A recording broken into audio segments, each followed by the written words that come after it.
baby. I'm going to sound like such a millennial in this video, and I do not apologize because I do not believe in apologizing when you are not in the wrong. Let me give you some context for why I'm so livid right now.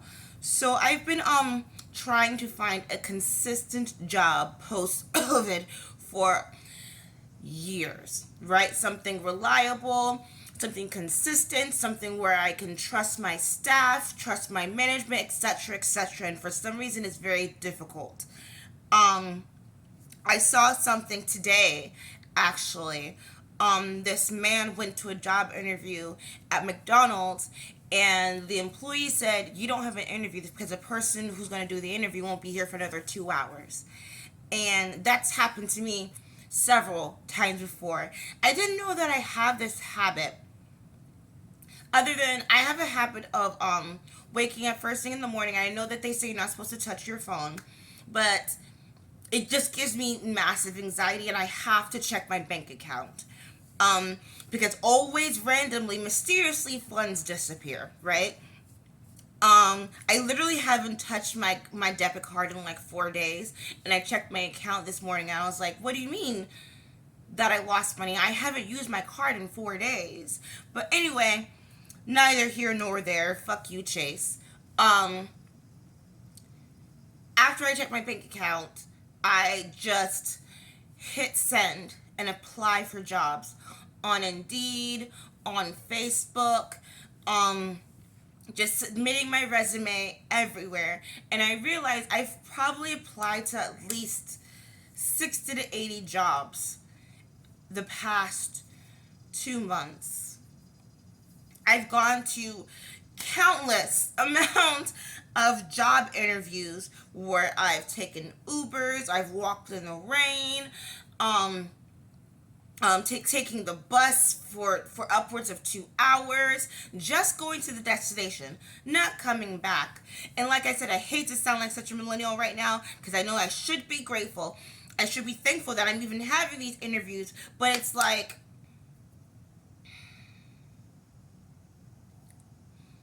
why is it that employers are allowed to waste your time?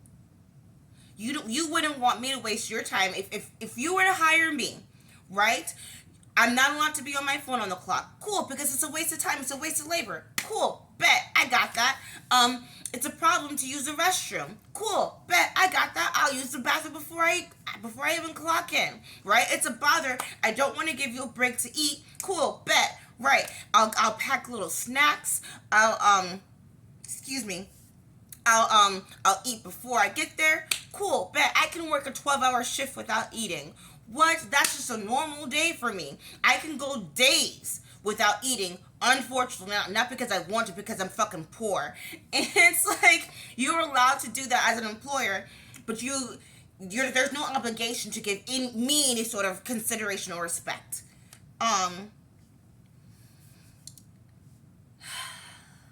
Let me just rip the bandages off the baby real quick. I had an incident that happened to me at work last week where I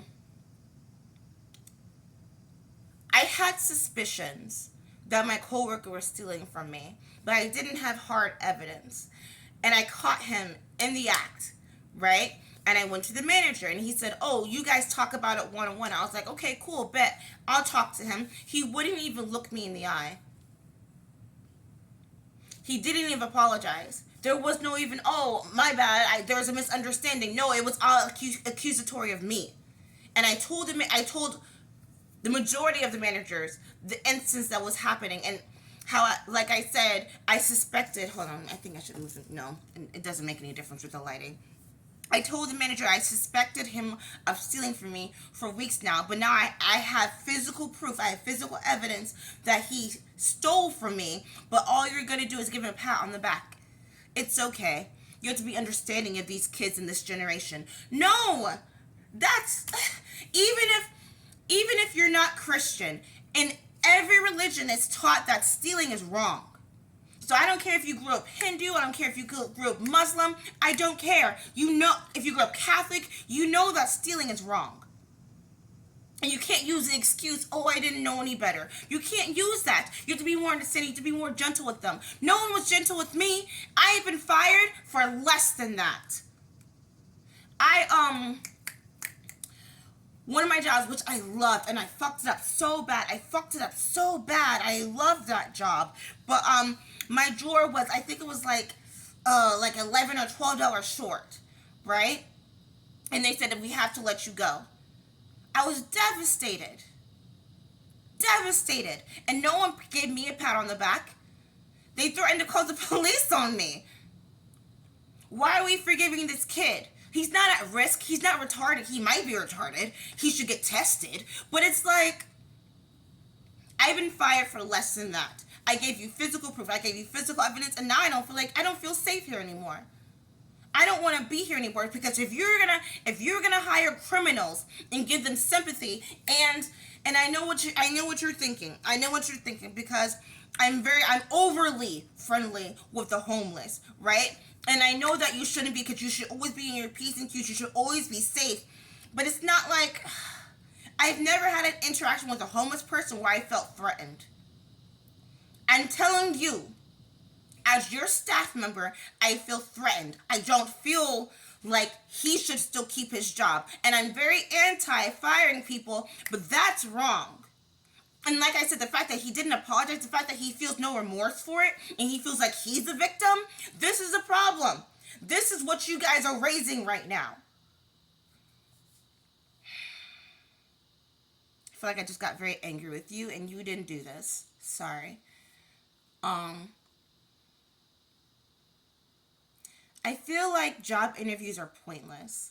I tried to Google the history of job interviews, like when was the first job interview ever occurred, and it brought me to this BBC sketch of a caveman trying to enter a new tribe, and they asked him, how many tribes have you been a part of? And he's like, oh, however many moons there've been, Job interviews are so pointless. Because why did I submit my resume? You didn't look at it. You don't even know my name. You don't know my name. Literally, how many job interviews have you gone to where they shake your hand? And I watch a lot of charisma videos on like how to land the job interview, how to get people to like you, etc., etc. And saying their name out loud is very helpful. So I'll shake the manager's hand and be like, "Hi, Miss," and I'm from the South, so I always say, "Hi, Miss Susan. Nice to meet you." And they're like, "Nice to meet you too. Have a seat." But did you look at my resume? What's my name? Like, I've worked at places for like months, and they're like, "Oh, I forgot your name." What do you mean you forgot my name? Like, you never knew it in the first place. I hate submitting your resume because they're like, "Tell me about yourself." You have my resume in front of your face. You tell me about myself. Tell me, what does it say on that piece of paper that I submitted to you? What does it say on that piece of paper that you printed that I spent upwards of 30 to 45 minutes submitting to you? What does it say? Huh? It's like what's your job experience? It's right there on the paper that you were supposed to read, because that's your job, right? You as the employer, you as the manager, you still have a job as well, other than hitting buttons and vaping in the office all day. What you call it? And it feels so fake and so phony, because you see tons of videos saying how to land a job interview. I can teach you how to lie. I can teach you how to get the job. I can't teach you how to keep it. That's your job. As a staff member, as the employee, that's your job on how to keep the job, because you can lie for days. I can teach you how to go on a date. I can teach you how to land the first date. But after that, the relationship is all up to you. God, I feel like I'm so angry. Is it that time of the month, Ashley? Don't ask me that. I mean, thankful that it is here, but don't ask me that.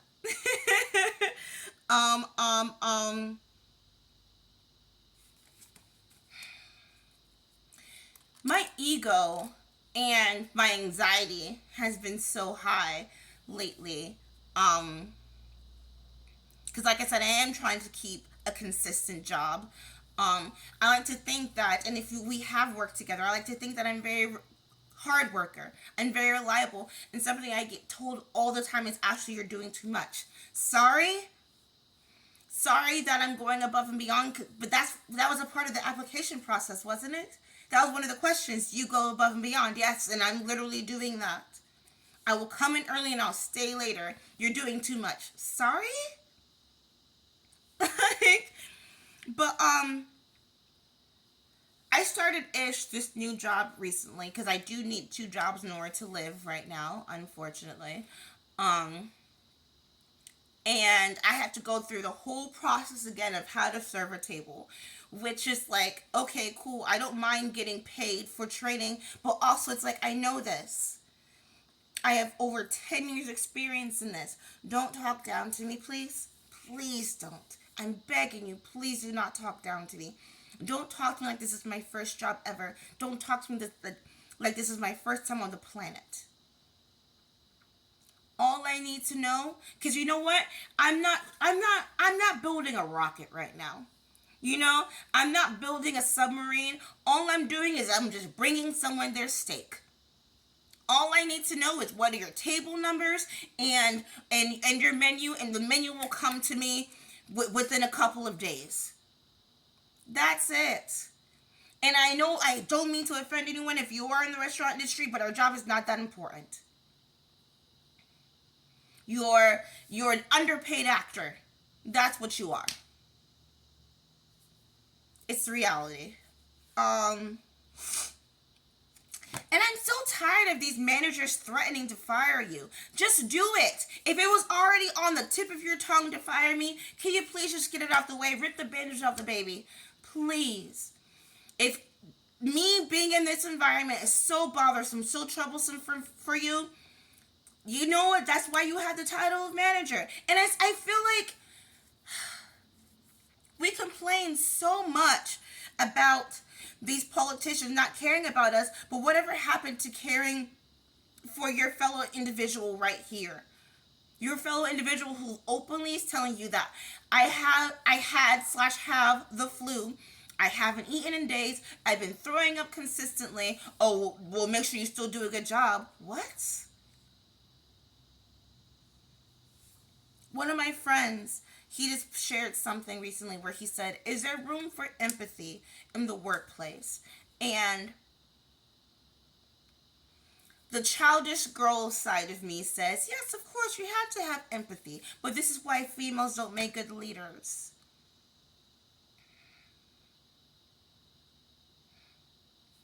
Because you have to run a business. And there's no room for feelings in running your business, which sounds so backwards.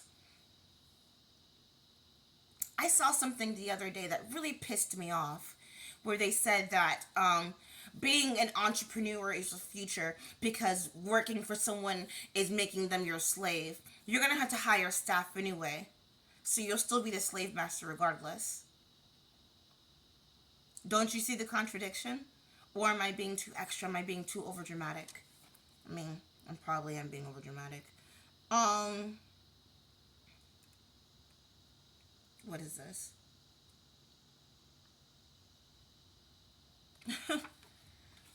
My theory is, I think the first job interview was held at McDonald's, but who knows? Um, okay. Now that you got that off your chest, Ashley, what's next? Keep applying for jobs. I spoke to someone on the phone today for this job that I really, really wanted. It really feels like a lot that every time I really, really, really want a job, I never get it. And I'd be good at it too. I think so. Not to sound cocky. I'm personable. I'm organized. Don't look at the background. How dirty it is back there. The drawer is falling apart. But um they wanted me to come in for a job interview at a time that I was supposed to also be working. And I was like, oh, I'll be at my other job, but I can come in earlier or I can come in after. And they're like, that's not going to work for us. And it's like, Why do these jobs do that? So it's a red flag, right? If I don't have a job, but then also it's kind of bothersome that you do have a job because I want you to start working right now. What do you want? Would you rather I go in for this interview that you don't give me, that you don't hire me for, and then now I'm still left jobless? I don't think these employers understand that it adds up. I don't want to count how much I've spent on Ubers and taking the bus and how many steps I've taken to walk to these job interviews. It does add up. And I don't want to sound like a whiny millennial, but it's like I feel like you owe me to interview me. And I don't have a car, but I imagine people with cars who are driving miles all the time to these job interviews that they don't land, that they don't get. And it's like, maybe you're thinking, oh, it's your fault that you didn't land the interview. No, if you knew that you weren't going to hire me, if you have a list of 30 people that you plan on hiring, be in the business of not wasting people's fucking time. Probably shouldn't post this, probably shouldn't share this because it's going to ruin my future employment opportunities, but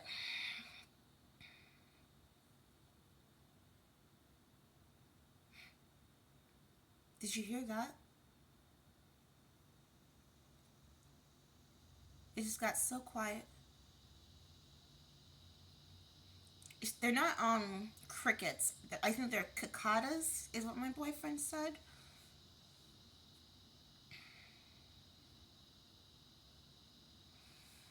Pray for me, do some voodoo, do some positive thoughts, whatever, that I find something consistent and something reliable and something where I feel safe and where I don't have to be sexually harassed. God, is that the option nowadays as a woman working? Do you want to be stolen from or do you want to be sexually harassed? I guess I'll take the stealing, I guess. Smile. I hope you guys had a happy first back to school week.